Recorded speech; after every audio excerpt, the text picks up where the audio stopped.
არასამთავრობო ორგანიზაცია ინიციატივა მოწყვლადი ჯგუფების რეაბილიტაციისთვის არასრულწლოვანთა კოდექსის პრაქტიკაში მოქმედების კვლევის შედეგებს აქვეყნებს. კვლევის ავტორებმა გადაწყვიტეს დააკვირდნენ არასრულწლოვანთა მართლმსაჯულების კოდექსის იმპლემენტაციას პრაქტიკაში. კანონმდებლობა 2016 წლის 1 იანვრიდან ამოქმედდა, ხოლო ნაწილობრივ ძალაში შევიდა 1 მარტიდან. ორგანიზაციაში აცხადებენ, რომ აღინიშნება ხარვეზები და კანონმდებლობა არ მიმართულებით საჭიროებს დახვეწას.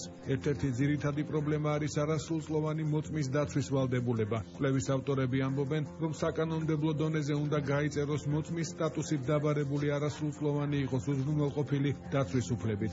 გამოიკვეთა ხარვეზების სხვადასხვა მიმართულებით, რომელიც ეხება დაკავების პროცესს.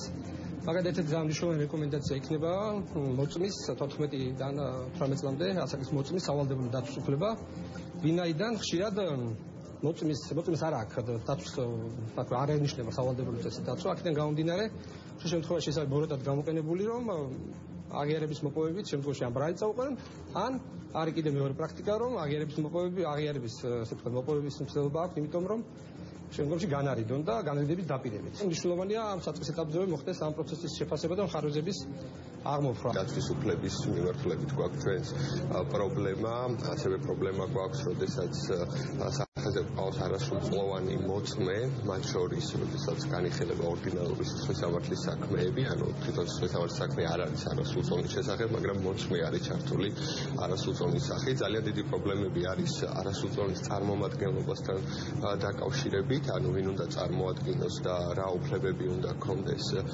მას.